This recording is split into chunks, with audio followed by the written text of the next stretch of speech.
অনেক দিন পরে জেলে আসলাম। দেখি জেলে কি অবস্থা। যে বৃষ্টি শুরু হয়েছে, জানি না বস্তাগুলা কিভাবে রাখবো।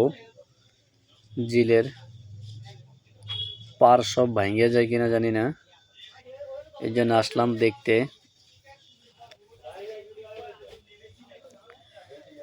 তাহলে তো পার টিকাটা অনেক কষ্টকর হয়ে যাবে। নেট দেওয়া হয়েছে যে মাটিগুলা নিচে না পড়ে, এই জন্য নেট দেওয়া হয়েছে। বা এই মাছেরকে আর খাবার দিতেছে। যে রৌদ্র পড়ছে কয়েকদিন, এখন যে বৃষ্টি শুরু হয়েছে, জেলের পাড় ধরে রাখাটাতে অনেক কষ্টকর।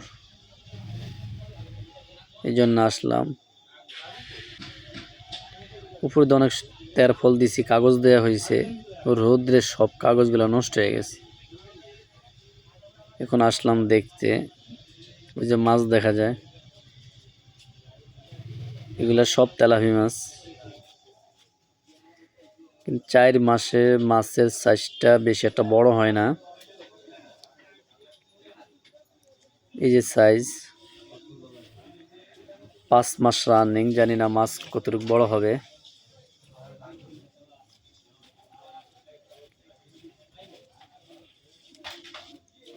মাছের অবস্থা দেখেন। এই যে যখন কাছে যাই তখন মাছ দৌড়ায়, এই যে কাছে যখন যাই তখন মাছ দৌড়ায় আসে। তাদেরকে মনে হইতেছে যে খাবার দিব, এই জন্য তারা বুঝে সবাইরে ক্ষুধা আছে। দেখছেন, তারা কাছে চলে আসছে, সবকিছু জানে তাদের ক্ষুধা লাগছে। এই জন্য যখন একটা মানুষ দেখা যায়, দেখলেই সারে কাছে আইসা পড়ে খাবার দেওয়ার জন্য, খানা খাইতে।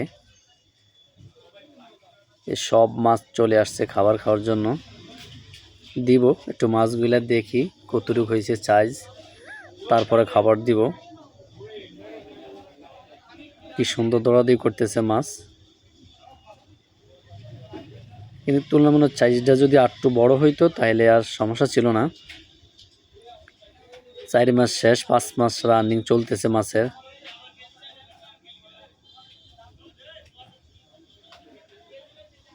খাবারের জন্য কি করতেছে, তাদের বেশি ক্ষুধা লাগছে, এই জন্যে কাছে গেলে তারা দৌড়ায় আসে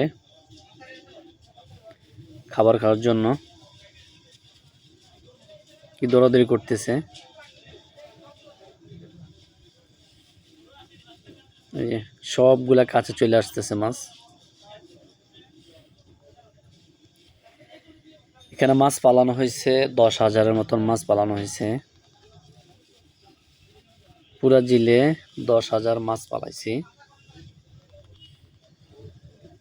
এবছর লস হবে সম্ভাবনা বেশি,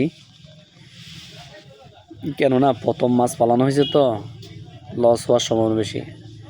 আমরা তেমন একটা জিনিস জানি না, এই প্রথমবার মাছ পালাই। প্রথম যে কোনো কাজেই মানুষ করতে গেলে লস হয়, স্বাভাবিক। যদি ধৈর্য ধরে টিকে থাকতে পারে তাহলে আর আশা করি যেন লস হয় না। তারপর আল্লাহ যদি ভালো জানে, আল্লাহ তাআলা উনি যদি দেয় তাহলে কি আর আমরা ধরে রাখতে পারবো।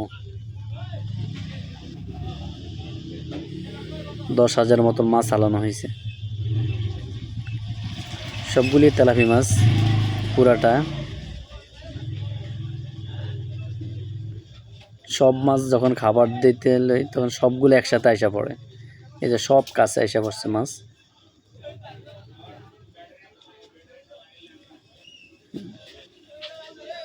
এই যে সব মাছ একসাথে হয়ে গেছে, ওই মাথার থেকে সবগুলো এক জায়গায় আইসা পড়ে।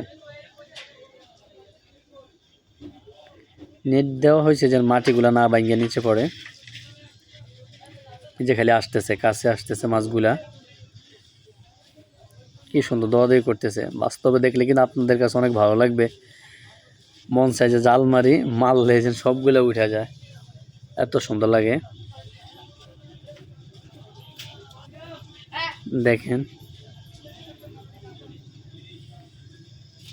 এই যে কর্মী গাছ ফালাইছিলাম, মাছ সব খায় ফেলাইছে।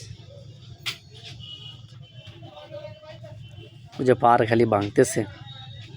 এই বস্তা দিছি, বস্তাগুলো রৌদ্রে মানে বস্তাগুলোর টেম্পার শেষ হয়ে যায়, একটু পাড়া ফললে বস্তাটা ছুটে যায়, থাকে না বস্তা।